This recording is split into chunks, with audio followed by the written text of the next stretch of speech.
हिंदू परंपरा के अंदर ये नवरात्रि के जो प्रसंग हैं ये तो देवी मां की उपासना के लिए थे। नवरात्रि पवित्रतम रात्रियां कही जाती है, पवित्रतम दिन कहे जाते हैं। ये आसो जो चैत्र महीने में आती है, ये साधना के लिए, मंत्र साधनाओं के लिए, ब्रह्मचर्य के लिए, सत्य को प्राप्त करने के लिए, इष्ट की सिद्धि के लिए, अंतरतम की शक्तियों को जगाने के लिए, कुछ अच्छा हासिल करने के लिए होती हैं। समझदार हिंदू और समझदार जैन श्रावक श्राविका और समझदार हिंदू और समझदार जैन साधु संत इन दिनों में साधना में बैठते हैं, मौन रहते हैं, ब्रह्मचर्य का परिपालन करते हैं और आगे बढ़कर के शक्तियों को साधते हैं। उस जमाने में देवी माता की आरती करना, घट स्थापना करना, देवी माता को रिझाना और पुरुष एक तरफ, महिला एक तरफ, महिलाओं की जगह में, पुरुष की जगह में, देवी माता को बीच में रख करके मात्र उनके हाथ से गरबे लें और इस प्रकार उनकी भक्ति करें। यह परंपरा थी नवरात्रि की।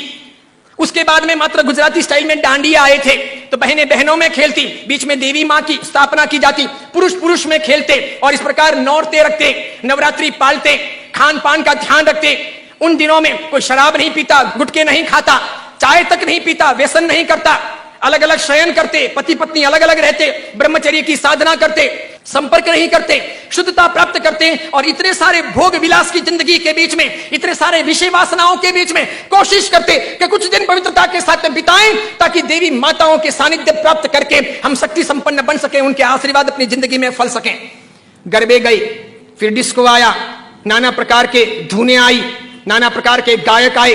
कई कंपनियां, कई संस्थाएं इसमें कूदी, कई सारे लोगों ने धन कमाना शुरू किया, छोटे बड़े ये डांडियों के अलग अलग कार्यक्रम होने लगे, सब लोग ललचाने लगे। देवी मां एक तरफ रह गई, देवी की साधना एक तरफ रह गई, नवरात्रि की पवित्रता एक तरफ रह गई, घट स्थापना एक तरफ रह गई, गरबे लेने का भाव एक तरफ रह गया, आरती और देवी मां को रिझाना, मातृ शक्तियों को प्रेरित करना, ये सब एक तरफ रह गया। आज डांडिये खेलने वालों में से किसको पता है कि साधना क्या है, ब्रह्मचर्य क्या है, ये क्यों है नवरात्रि, इसका हेतु क्या था, इसका रीजन क्या था, ये क्यों खेलनी चाहिए या नहीं खेलनी चाहिए, तो क्यों नहीं खेलनी चाहिए। मेरा ही नहीं, भारत के कई सारे अखबारों का, कई सारे समाजविदों का, कई सारी अन्य सामाजिक संस्थाओं का यह सर्वे वर्षों से रहा है, समय समय पर किया जाता रहा है कि नवरात्रि के महीने 2 महीने के बाद में जितने गर्भपात होते हैं उतने गर्भपात बाकी के 11 महीने में नहीं होते।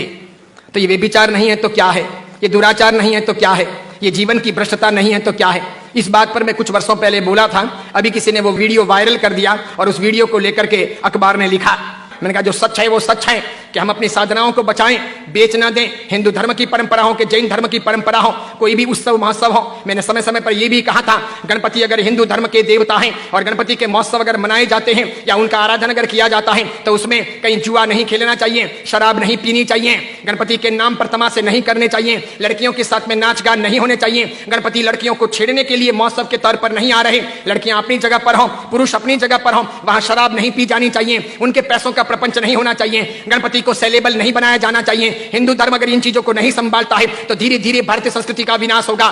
सिखों ने अपनी धर्म परंपराओं को संभाला है, मुसलमानों ने अपनी धर्म परंपराओं को संभाला है, ईसाइयों ने अपनी धर्म परंपराओं को संभाला है। उनके जो ओकेशन होते हैं वो दूसरों को इंटरफियर करने